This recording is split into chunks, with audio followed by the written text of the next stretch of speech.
ہمارے یہاں پاکستان میں ایک بہت زیادہ اعتراض اٹھایا جاتا ہے. یہ اعتراض اٹھایا جاتا ہے جناب شیعہ لوگ تو چلے جاتے ہیں زیارت پہ، عمرے کو اہمیت نہیں دیتے. اللہ یاری صاحب کا اس پہ کیا نظریہ ہے کہ عمرہ افضل ہے یا زیارت حسین افضل ہے؟ ان دونوں میں سے افضل کیا ہے آپ کے نظریے میں؟ اور دوسرا یہ مجھے بتائیں کہ زیارت حسین علیہ السلام کا عام دنوں میں اگر کوئی بندہ زیارت کرتا ہے اس کا اجر و ثواب کیا ہے؟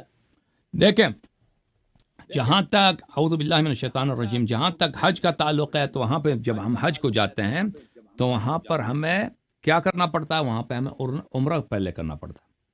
تو عمرہ کرنا، جس پہ حج واجب ہے اس پہ عمرہ کرنا واجب ہے اس کے لیے. تو اگرچہ دنیا میں ثواب کے بڑے بڑے کام ہیں، لیکن جس پہ حج واجب ہے اس کے لیے عمرہ کرنے سے کوئی چھوٹ نہیں ہے. وہ تو آپ یہ نہیں کہہ سکتے کہ میں امام حسین علیہ السلام کی زیارت پہ جا رہا ہوں اور اس لیے میں عمرہ نہیں کر سکتا عمرہ نہیں کروں گا. یہ تو انسان فاسق ہو جائے گا، یہودی مر جائے گا دنیا سے، مسلمان نہیں مرے گا. اہل بیت علیہ السلام کی روایات بہت زیادہ ہیں. اہل بیت علیہ السلام پیدل حج کرتے تھے. امام حسن مجتبی علیہ السلام، امام حسین علیہ السلام نے کتنی دفعہ حج فرمایا، بیت اللہ کا انہوں نے زیارت کیا ہے، طواف کیا ہے، اور ان کے بڑی ثواب نقل فرمایا کہ وہ آپ حج پہ جائیں. تو اس کا مطلب یہ نہیں ہے کہ کسی شیعہ کو یہ چھوٹ ہے کہ وہ امام حسین علیہ السلام کی زیارت کو جاتا ہے،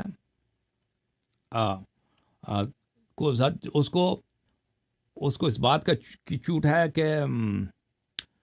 کہ وہ پھر حج کو نہ جائے یا عمرہ کرنا نہ جائے. اب اس میں سے کون سا افضل ہے میرے محترم ناظرین؟ میں آپ کی خدمت میں